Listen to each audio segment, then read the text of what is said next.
Chapter 47, League with the Gibeonites. This chapter is based on Joshua 9 and 10. From Shechem, the Israelites returned to their encampment at Gilgal. Here they were soon after visited by a strange deputation who desired to enter into treaty with them. The ambassadors represented that they had come from a distant country, and this seemed to be confirmed by their appearance. Their clothing was old and worn, their sandals were patched, their provisions moldy, and the skins that served them for wine bottles were rent and bound up, as if hastily repaired on the journey. In their far-off home, professedly beyond the limits of Palestine, their fellow countrymen, they said, had heard of the wonders which God had wrought for his people, and had sent them to make a league with Israel. The Hebrews had been especially warned against entering into any league with the idolaters of Canaan, and a doubt as to the truth of the strangers' words arose in the minds of the leaders. "Peradventure ye dwell among us," they said.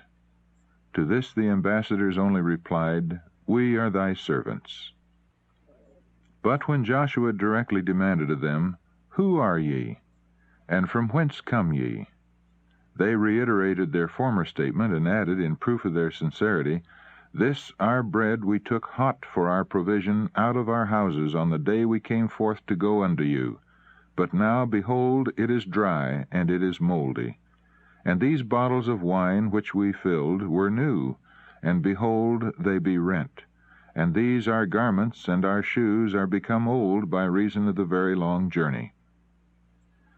These representations prevailed. The Hebrews asked not counsel at the mouth of the Lord, and Joshua made peace with them, and made a league with them, to let them live, and the princes of the congregation sware unto them. Thus the treaty was entered into. 3 days afterward the truth was discovered. They heard that they were their neighbors, and that they dwelt among them. Knowing that it was impossible to resist the Hebrews, the Gibeonites had resorted to stratagem to preserve their lives. Great was the indignation of the Israelites as they learned the deception that had been practiced upon them, and this was heightened when, after 3 days' journey, they reached the cities of the Gibeonites near the center of the land.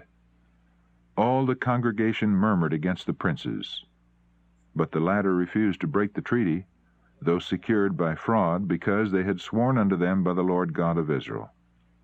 And the children of Israel smote them not. The Gibeonites had pledged themselves to renounce idolatry and accept the worship of Jehovah, and the preservation of their lives was not a violation of God's command to destroy the idolatrous Canaanites. Hence the Hebrews had not by their oath pledged themselves to commit sin. And though the oath had been secured by deception, it was not to be disregarded. The obligation to which one's word is pledged, if it do not bind him to perform a wrong act, should be held sacred. No consideration of gain, of revenge, or of self-interest can in any way affect the inviolability of an oath or pledge. Lying lips are an abomination to the Lord. Proverbs chapter 12, verse 22. He that shall ascend into the hill of the Lord and stand in his holy place is he that sweareth to his own hurt and changeth not. Psalm 24, verse 3, and Psalm 15, verse 4. The Gibeonites were permitted to live, but were attached as bondmen to the sanctuary to perform all menial services. Joshua made them that day hewers of wood and drawers of water for the congregation and for the altar of the Lord. These conditions they gratefully accepted, conscious that they had been at fault, and glad to purchase life on any terms. "Behold, we are in thine hand," they said to Joshua. "As it seemeth good and right unto thee to do unto us, do." For centuries their descendants were connected with the service of the sanctuary. The territory of the Gibeonites comprised 4 cities. The people were not under the rule of a king, but were governed by elders or senators. Gibeon, the most important of their towns, was a great city, as one of the royal cities, and all the men thereof were mighty. It is a striking evidence of the terror with which the Israelites had inspired the inhabitants of Canaan that the people of such a city should have resorted to so humiliating an expedient to save their lives. But it would have fared better with the Gibeonites had they dealt honestly with Israel. While their submission to Jehovah secured the preservation of their lives, their deception brought them only disgrace and servitude. God had made provision that all who would renounce heathenism and connect themselves with Israel should share the blessings of the covenant. They were included under the term, "the stranger that sojourneth among you," and with few exceptions this class were to enjoy equal favors and privileges with Israel. The Lord's direction was, "If a stranger sojourn with thee in your land, ye shall not vex him, but the stranger that dwelleth with you shall be unto you as one born among you, and thou shalt love him as thyself." Leviticus chapter 19, verses 33 and 34. Concerning the Passover and the offering of sacrifices, it was commanded, "One ordinance shall be both for you of the congregation and also for the stranger that sojourneth with you. As ye are, so shall the stranger be before the Lord." Numbers chapter 15, verse 15. Such was the footing on which the Gibeonites might have been received, but for the deception to which they had resorted. It was no light humiliation to those citizens of a royal city, all the men whereof were mighty, to be made hewers of wood and drawers of water throughout their generations. But they had adopted the garb of poverty for the purpose of deception, and it was fastened upon them as a badge of perpetual servitude. Thus, through all their generations, their servile condition would testify to God's hatred of falsehood. The submission of Gibeon to the Israelites filled the kings of Canaan with dismay. Steps were at once taken for revenge upon those who had made peace with the invaders. Under the leadership of Adonizedek, king of Jerusalem, 5 of the Canaanite kings entered into a confederacy against Gibeon. Their movements were rapid. The Gibeonites were unprepared for defense, and they sent a message to Joshua at Gilgal, "Slack not thy hand from thy servants. Come up to us quickly, and save us, and help us. For all the kings of the Amorites that dwell in the mountains are gathered together against us." The danger threatened not the people of Gibeon alone, but also Israel. This city commanded the passes to central and southern Palestine, and it must be held if the country was to be conquered. Joshua prepared to go at once to the relief of Gibeon. The inhabitants of the besieged city had feared that he would reject their appeal because of the fraud which they had practiced. But since they had submitted to the control of Israel, and had accepted the worship of God, he felt himself under obligation to protect them. He did not this time move without divine counsel, and the Lord encouraged him in the undertaking. "Fear them not," was the divine message, "for I have delivered them into thine hand. There shall not a man of them stand before thee." So Joshua ascended from Gilgal, he and all the people of war with him, and all the mighty men of valor. By marching all night he brought his forces before Gibeon in the morning. Scarcely had the Confederate princes mustered their armies about the city when Joshua was upon them. The attack resulted in the utter discomfiture of the assailants.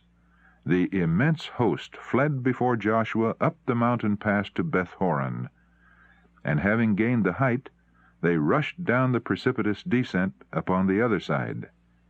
Here a fierce hailstorm burst upon them. The Lord cast down great stones from heaven. They were more which died with hailstones than they whom the children of Israel slew with the sword. While the Amorites were continuing their headlong flight, intent on finding refuge in the mountain strongholds, Joshua, looking down from the ridge above, saw that the day would be too short for the accomplishment of his work.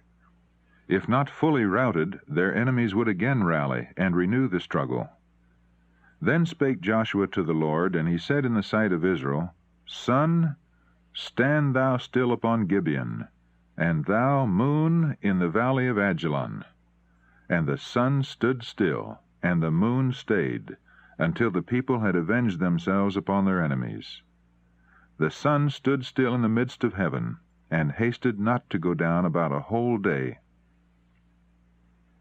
Before the evening fell, God's promise to Joshua had been fulfilled. The entire host of the enemy had been given into his hand. Long were the events of that day to remain in the memory of Israel. There was no day like that before it or after it, that Jehovah hearkened unto the voice of a man. For the Lord fought for Israel. The sun and moon stood still in their habitation. At the light of thine arrows they went, and at the shining of thy glittering spear. Thou didst march through the land in indignation. Thou didst thresh the heathen in anger. Thou wentest forth for the salvation of thy people. Habakkuk chapter 3, verses 11 to 13. The Spirit of God inspired Joshua's prayer that evidence might again be given to the power of Israel's God. Hence the request did not show presumption on the part of the great leader. Joshua had received the promise that God would surely overthrow these enemies of Israel, yet he put forth as earnest effort as though success depended upon the armies of Israel alone. He did all that human energy could do, and then he cried in faith for divine aid. The secret of success is the union of divine power with human effort. Those who achieve the greatest results are those who rely most implicitly upon the almighty arm. The man who commanded, Sun, stand thou still upon Gibeon, and thou, moon, in the valley of Ajalon, is the man who for hours lay prostrate upon the earth in prayer in the camp at Gilgal. The men of prayer are the men of power. This mighty miracle testifies that the creation is under the control of the Creator. Satan seeks to conceal from men the divine agency in the physical world, to keep out of sight the unwearied working of the first great cause. In this miracle, all who exalt nature above the God of nature stand rebuked. At his own will, God summons the forces of nature to overthrow the might of his enemies. Fire and hail, snow and vapor, stormy wind fulfilling his word. Psalm 148, verse 8. When the heathen Amorites had set themselves to resist his purposes, God interposed, casting down great stones from heaven upon the enemies of Israel. We are told of a greater battle to take place in the closing scenes of earth's history, when Jehovah hath opened his armory, and hath brought forth the weapons of his indignation. Jeremiah chapter 50, verse 25. Hast thou, he inquires, entered into the treasures of the snow? Or hast thou seen the treasures of the hail, which I have reserved against the time of trouble, against the day of battle and war? Job chapter 38, verses 22 and 23.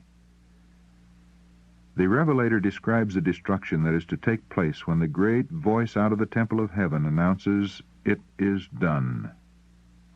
He says, "There fell upon men a great hail out of heaven, every stone about the weight of a talent."